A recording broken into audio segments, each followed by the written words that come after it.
Fala, minha gente, muito boa noite, sejam muito bem-vindos ao nosso projeto EBD, né? Aqui é a nossa playlist semanal, que nós comentamos as lições da revista Betel Dominical, né? Adotada aqui pela Igreja Assembleia de Deus, que temos muito a agradecer à nossa igreja, aos nossos pastores, né? Pastor Clóvis Afonso da Costa Júnior, sua esposa, pastora Jaqueline, que desde quando a gente teve a ideia, né, de fazer esses comentários, eles apoiaram e levaram também para o canal da igreja, né? Então você que nos assiste, acompanha aqui no meu canal pessoal, na descrição tem o link, né, do canal da igreja, do Instagram da igreja. Então vai lá, conhece mais o nosso trabalho, se inscreva no canal da igreja, siga o Instagram da igreja para você ver ali a programação, os eventos, né? E já fica desde já, né, o convite para você participar da escola bíblica aos domingos, às 8h30 da manhã, os culto público domingo às 19h30, né? Será um prazer e certamente o Senhor tem uma bênção para a sua vida, né? Caso você não seja membro aí do nosso ministério. E a todos os nossos irmãos aqui, né? Membros aqui do nosso ministério. Muito obrigado, seja mais uma vez muito bem-vindo. Também quero agradecer aqui a missionária Carla, que é a superintendente da Escola Bíblica. Né? Fica aqui o nosso muito obrigado pelo apoio, pelo incentivo de sempre, tá? Muito bem. Então hoje vamos comentar a lição 5 do dia 30 de janeiro, né, do próximo domingo, a lei da responsabilidade pessoal. Bom, antes da gente seguir, né, como toda semana vocês estão acostumados, eu gravar junto com a minha esposa, vou mais uma vez pedir desculpa pela ausência dela, né, minha esposa está em início de gravidez, então ela está se sentindo muito mal e tal, ela não estava bem, né, tanto que eu estou gravando isso aqui no final da tarde, né, da quarta-feira já para postar, que a gente ficou esperando para ver se ela se sentia melhor, e ela não está se sentindo bem, então eu peço desculpas pela ausência dela, né, por uma boa causa, né, ela está grávida, né, início de gravidez, então está indisposta, então ela não quis gravar, tá? Peço desculpas a todos, né, vamos torcer semana que vem ela estando melhor, ela grava aqui comigo, beleza? Então vamos lá.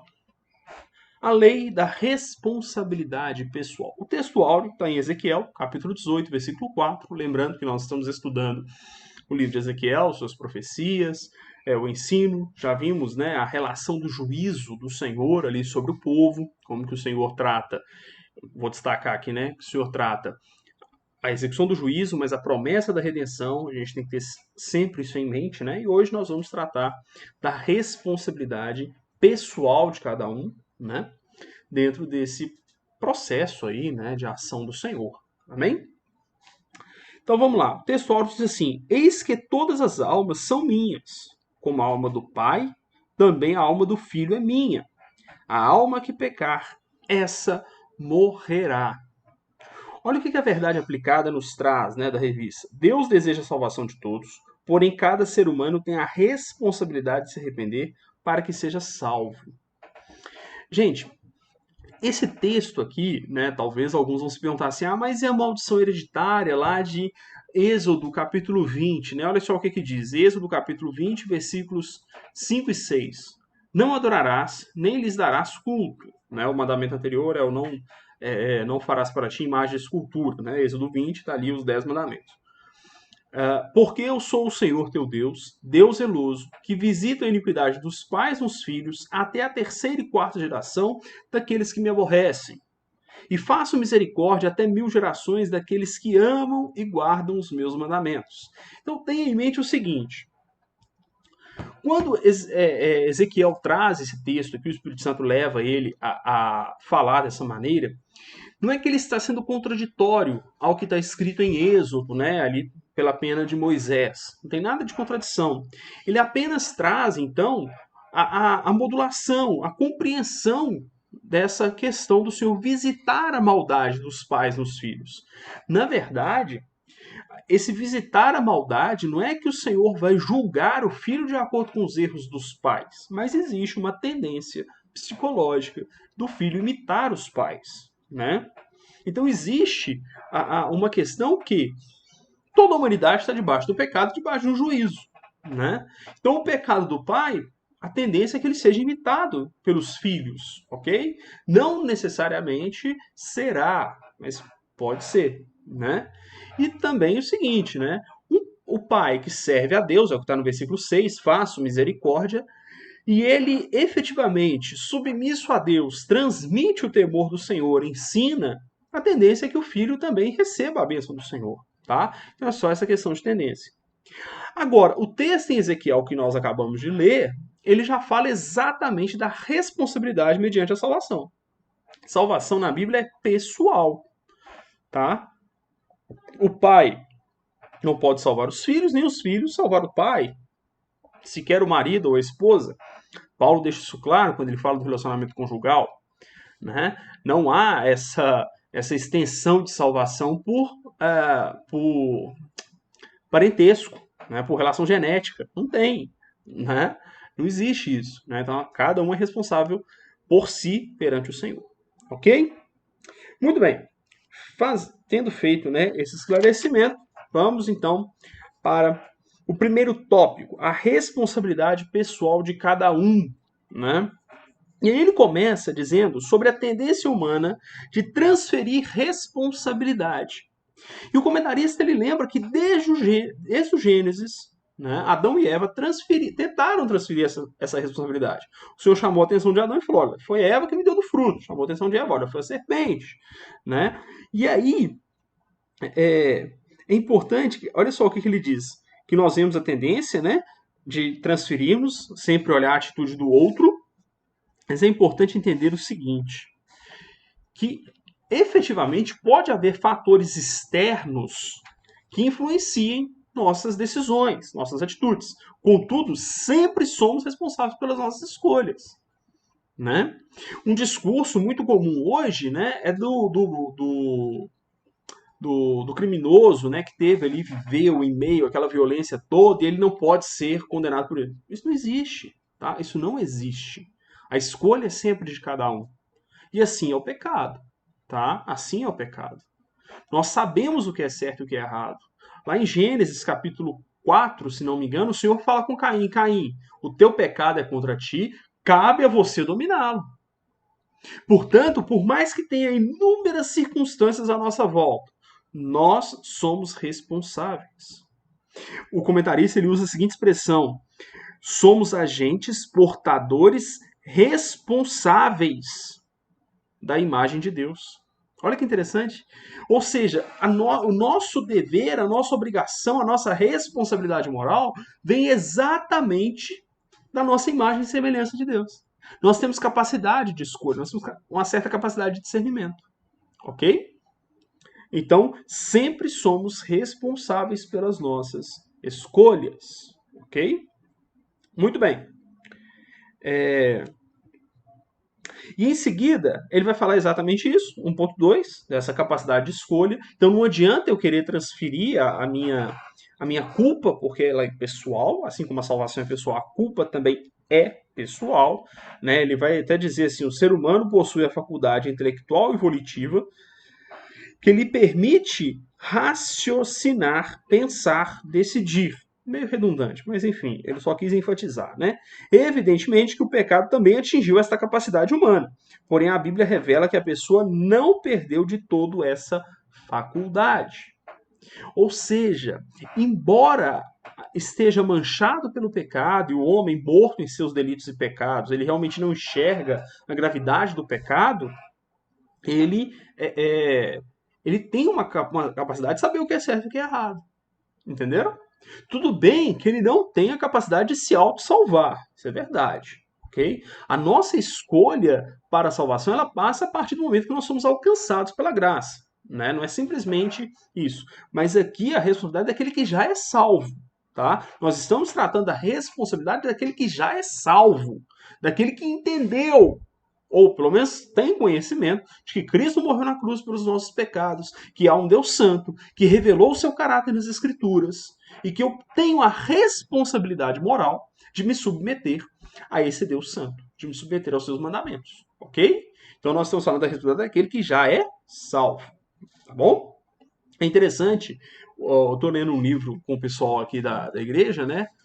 O Diácono Marcos, quem é do ministério aí conhece, né? Pode procurar e participar, né? Ele faz um clube de leitura com a gente e ele indicou o livro o que é uma igreja saudável, do Mark Dever. Mark Dever, né?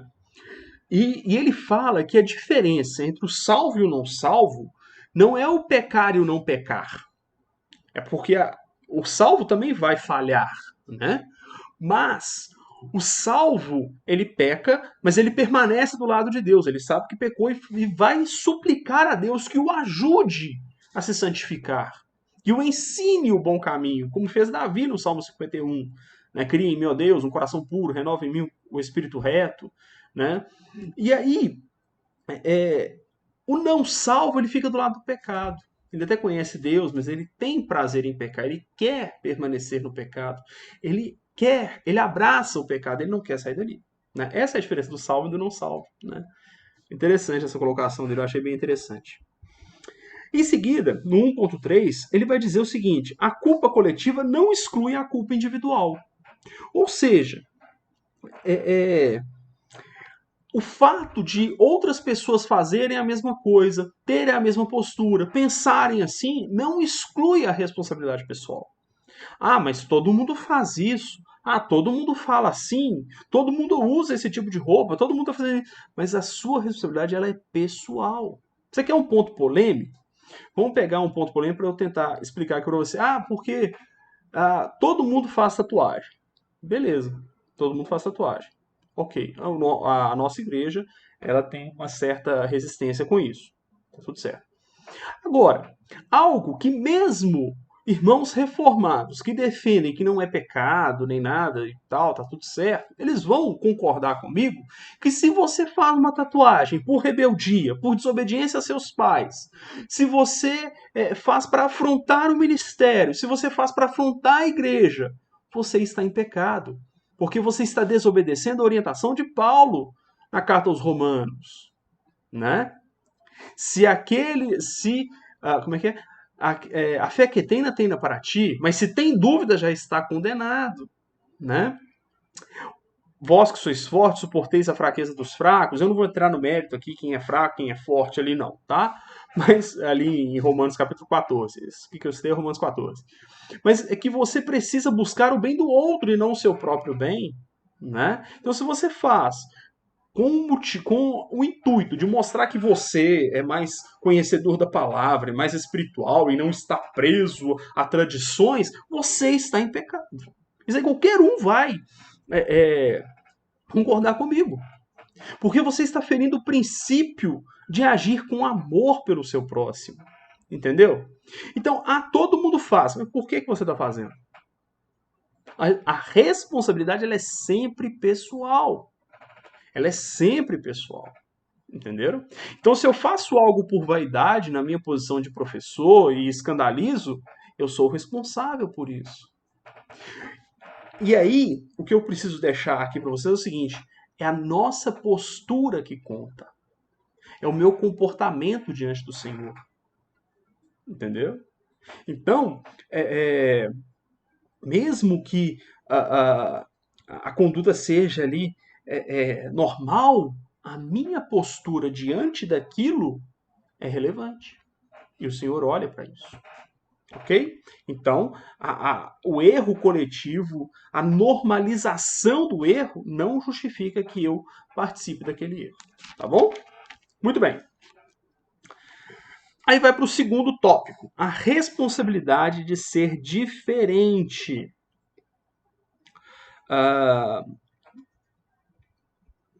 Olha que interessante. Ele usa a seguinte expressão: olha, um passado pecaminoso ou justo de uma família não significa que automaticamente a geração seguinte irá vivenciar a mesma realidade. É o que eu falava lá no começo, né? Que eu fazia aquela relação lá com a maldição hereditária. Tá? No 2.1, ele vai dizer o exemplo de 4 gerações de reis de Judá. Ele vai usar o exemplo ali que houve reis bons e reis ruins, né?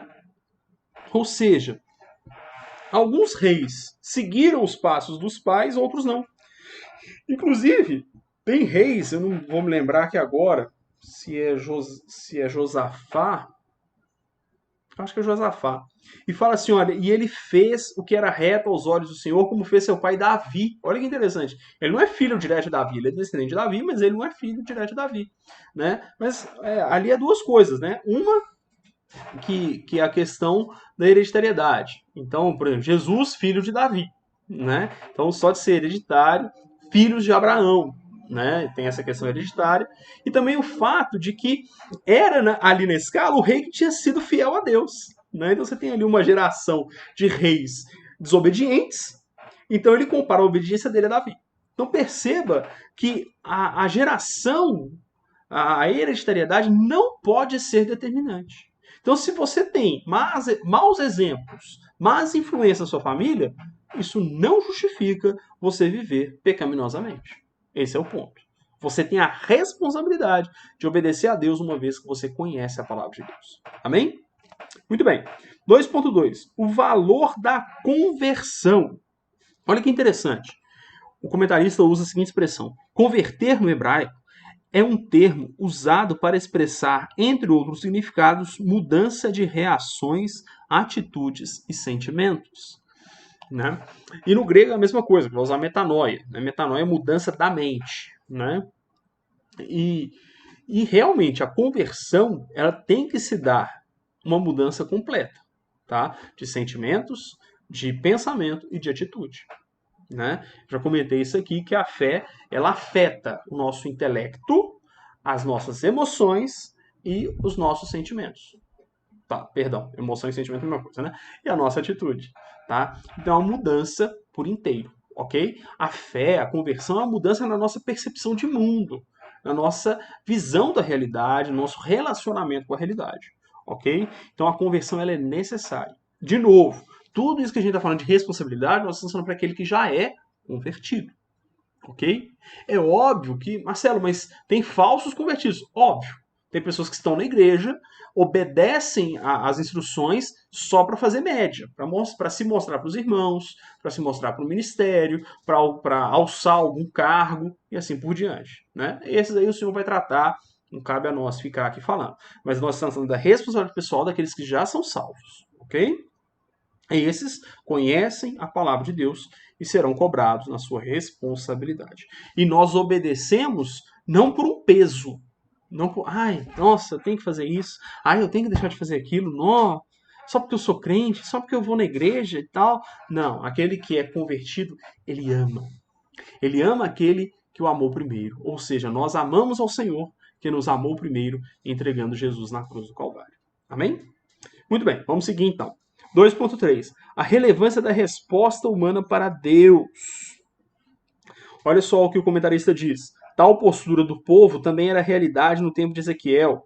O caminho do Senhor não é direito, além de acharem que estavam sofrendo injustamente. Olha que interessante. Aquele povo, ao invés de reconhecer o seu pecado, eles questionavam Deus. Diziam, olha, nós estamos sofrendo injustamente. Nós somos filhos da aliança. Nós temos direito. É o que Paulo vai tratar como nominalismo, né? É claro que assim, os estudiosos, né, falam de nominalismo. Eram aquelas pessoas que diziam, olha, nós somos descendentes de Abraão, temos direito. Em vez de reconhecer a própria falha moral. Nós não podemos agir dessa maneira. A resposta pessoal para a ação de Deus precisa ser, ó Deus, tenha misericórdia de mim.